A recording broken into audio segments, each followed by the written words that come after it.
Hello viewers, আপনারা সবাই কেমন আছেন? আশা করি সবাই ভালো আছেন। টেক আইডিবিডি চ্যানেলের পক্ষ থেকে আপনাদের সবাইকে জানাই অনেক অনেক শুভেচ্ছা। তো আমাদের এবারের এমএস ওয়ার্ডের টিউটোরিয়ালের ষষ্ঠ পর্ব।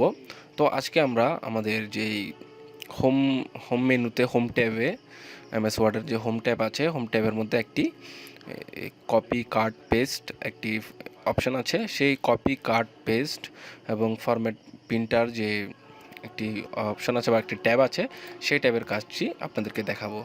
তো যারা এই সম্পর্কে জানেন না তারা অবশ্যই ভিডিওটি দেখবেন, আর যারা জানেন তারাও চাইলে দেখতে পারেন।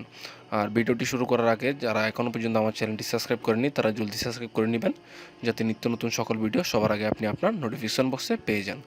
তো চলুন শুরু করা যাক আমাদের আজকের ভিডিও। তো শুরুতে আপনাকে কি করতে হবে, ধরুন আমি আমার একটি এমএস ওয়ার্ড ডকুমেন্টে আমি ঢুকেছি।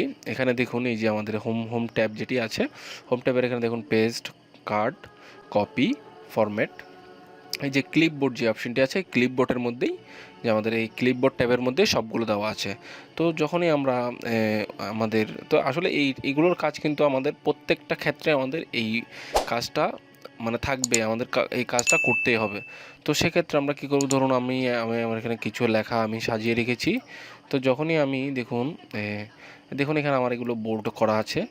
তো আমি এখান থেকে এই যে এই লেখাটা ধরুন এই প্রথম দুইটা লাইন আমি মানে চিরতরে মানে একেবারে আমি এখান থেকে সরিয়ে অন্য জায়গায় নিয়ে যাব। তো সেক্ষেত্রে কী করতে হবে, আমার থেকে কাট করতে হবে। তো প্রথমেই আমরা যাই কিছুই করি, আমরা এখানে হোম ট্যাবের এখানে যত কিছুই করি সবার আগে আমাদেরকে সিলেক্ট করতে হবে। যেমন ধরুন আমি এটা সরাবো, তাহলে আমাকে এটা সিলেক্ট করতে হবে। সিলেক্ট করে আমি এখানে কাটে ক্লিক করব।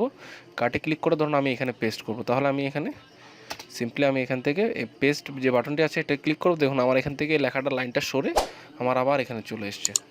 আর ধরুন আমি চাইছি যে লেখাটা এখানেও থাকবে, আমার উপরে যেখানে ছিল সেখানেও থাকবে। প্রথমে আমাকে আবার সেম একই অবস্থা আমাকে সিলেক্ট করতে হবে। সিলেক্ট করে আমি এখানে কপিতে ক্লিক করব। এখানে গিয়ে দেখুন আমি এখানে গিয়ে এখানে কার্সরটা রেখে পেস্টে ক্লিক করব। দেখুন আমার এখানে আগের মতো যে অবস্থা সে অবস্থা আমার কি চলে এসছে, বা আমার লাইনটি আগের মতো চলে এসছে। তো আমার এখানেও আছে, এখানেও আছে। তো কপি বলতে আমরা যা বুঝি, কপি মানে হচ্ছে এক কথায় চুরি, মানে আমি এটার অনুরূপ। কপি মানে অনুরূপ, মানে আমি এটার অনুরূপ আমি এখানে আনলাম। আর কাট মানে আমি চিরতর এখান থেকে নিয়ে আসবো, এইটাই। তো তারপরে এই যে পেস্ট হচ্ছে যে আমরা মানে পেস্ট করব বা এখানে রাখবো, এটাই পেস্টের কাজ। তো আমাদের কাট এবং কপি দুটোই করতে পেস্ট আমাদের ব্যবহার করতেই হবে।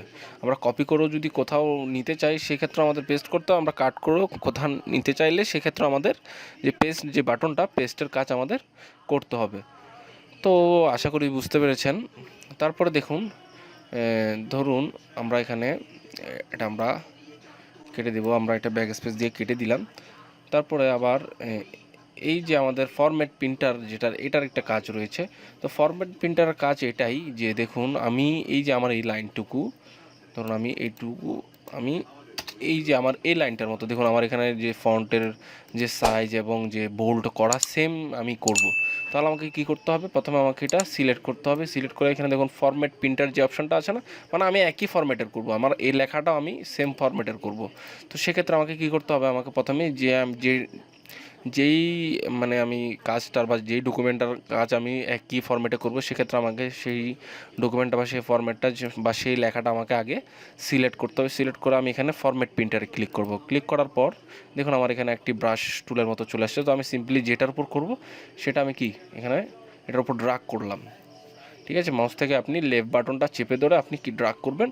করার সাথে সাথে দেখুন আমি এখানে আমার যেই আকারের লেখাটা এখানেও সেমভাবে আমার সেম একই রকমেরই যে লেখা বা যে ফন্টের সাইজগুলো সেম রকম কি চলে এসছে বা একই ফরম্যাটের চলে এসছে। তো আপনারা চাইলে আমি আবার দেখিয়ে দিতে পারছি। দেখুন আমি কি করলাম, আমি আগের অবস্থায় নিয়ে আসলাম কন্ট্রোল জেড ক্লিক করে। তারপর আমি দেখুন আবার এখান থেকে প্রথমে এটা সিলেক্ট করলাম। সিলেক্ট করে এখান থেকে ফরম্যাট প্রিন্টার যে অপশনটা আছে এটা ক্লিক করব।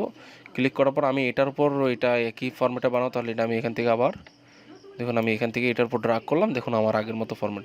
তো আমি চাইলে এটাও করতে পারি। তো আমাকে সেম আমার তো করা আছে, আমি ফরম্যাট প্রিন্টারে ক্লিক করে দেখুন এটা হয়নি, কারণ আমি ওই যে আগে সিলেক্ট করিনি, তো এটা একবারই হবে। তো সেক্ষেত্রে দেখুন আমি আবার এটা সিলেক্ট করলাম, ফরম্যাট প্রিন্টার ক্লিক করলাম, দেন আমি আবার এটার উপর ক্লিক করে ছেড়ে দিলাম। তো এই আশা করি বুঝতে পেরেছেন। তারপর দেখুন এই যে এখানে ক্লিপবোর্ড একটা অপশান আছে। তো ক্লিপবোর্ডটা কি? ক্লিপবোর্ডটা হচ্ছে দেখুন আমি যদি কোনো কিছু একটা সেভ করি বা কিছু করে থাকি বা কিছু লিখে থাকি তা আমার এখানে থাকবে। তো আমরা যখন অনেক সময় যখন আমরা নতুন কম্পিউটার যখন আমরা হঠাৎ করে যখন অন করি তখন আমাদের দেখবেন এই যে হঠাৎ ক্লিক পড়ে ক্লিপবোর্ড অপশানটা চালু হয়ে যায়। তো আমি সবগুলো ক্লিক করে দিচ্ছি। এটার আর একটা গুরুত্বপূর্ণ কাজ আছে, আপনারা চাইলে দেখতে পারেন। দেখুন আমি এখানে ক্লোজ করে আপনাদের দেখিয়ে দিচ্ছি। যেমন ধরুন আমরা কোনো এক জায়গা থেকে কিছু ডকুমেন্ট নেব। যেমন ধরুন আমি এখান থেকে এই যে এ লাইনটা কপি করলাম, এটা সিলেক্ট করে এখান থেকে রাইট ক্লিক করে কপি, তারপরে ধরুন এটা কপি করলাম। তো আপনারা চাইলে কপিটা কন্ট্রোল সি দিয়ে কিবোর্ড থেকে কন্ট্রোল সি ক্লিক করবেন, কন্ট্রোলটা চেপে ধরে সিতে ক্লিক করবেন, দেখবেন আপনাদের সেভ হয়ে যাচ্ছে। তারপরে আমি এখান থেকে এই লাইনটা আমি কপি করলাম, তারপরে ধরুন আমি এটা কপি করলাম। তো দেখুন আমি সবগুলো কপি করব। এখন আমি কপি করার পরে আমি এখন আমার ওয়ার্ডে চলে গেলাম। করার পর দেখুন আমি এখানে ক্লিপবোর্ডে ক্লিক করলেই সাথে সাথে দেখুন আমি এই যে যতগুলো ইয়ে করেছি দেখুন কি বলবো আমি, মানে এটার উপর ক্লিক করার সাথে সাথে আমি যতবার ক্লিক করছি ততবার আমার এখানে কি এটা চলে আসছে। ঠিক আছে, তো এটাই এখান থেকে আমাকে আর কষ্ট করে পেস্ট করা লাগছে না। আমি এখান থেকে দেখুন এই যে যেমন এটা আমি এটা কপি করলাম, তারপর ধরুন এটাও কপি করলাম। দেখুন আমি যখন ওয়ার্ডে চলে যাব দেখুন আমার এখানে সবগুলো আমি যে দুইটা কপি করেছি এটা চলে এসেছে আমার এখানে। দেখুন আমি আপনাদের দেখাচ্ছি আবার লাস্টে করে। দেখুন আমি এটা কপি করেছি এটাও চলে এসেছে, এটা ক্লিক করেছি এটাও চলে এসেছে। ধরুন আমি আরেকটা কপি করছি, ধরুন এইটা আমি কপি করলাম, কন্ট্রোল সি দিলাম। তারপরে যে সপ্তমটা আমি কপি করলাম, কন্ট্রোল সি দিলাম। তারপর যখন আমি যাচ্ছি দেখুন এখানে আমার অটোমেটিক এখানে চলে আসছে, আমাকে আলাদা করে কিছু করতে হয়নি, আমার এখানে অটোমেটিক সবগুলো কি মানে শো হয়ে চলে এসছে। আমি শুধু কপি করেছি এখানে। এটাই হলো ক্লিপবোর্ডের কাজ। তো ক্লিপবোর্ডের এটাই গুরুত্বপূর্ণ একটা কাজ। আমি যদি পেস্ট অলরেডি দিই তাহলে অল হয়ে যাবে, ক্লিয়ার অল করে দিলে মানে সবগুলো আমার কি হয়ে যাবে, ডিলিট হয়ে যাবে। তো আশা করি বুঝতে পেরেছেন, এই ছিল আমাদের আজকের হোম মেনুতে ক্লিপবোর্ডের কাজ বা হোম ট্যাবের কাজ। তো যদি ভিডিওটি ভালো লাগে অবশ্যই একটি লাইক করে দেবেন, আর যদি আপনাদের কোনো মতামত থাকে অবশ্যই আমাকে কমেন্ট বক্সে জানাবেন। তো আমার জন্য সবাই আশীর্বাদ করবেন যাতে আমি ভালো ভালো ভিডিও নিয়ে আসতে পারি। তো দেখা হবে নেক্সট কোনো ভিডিওতে, ততক্ষণ পর্যন্ত ভালো থাকবেন, সুস্থ থাকবেন। ধন্যবাদ সবাইকে।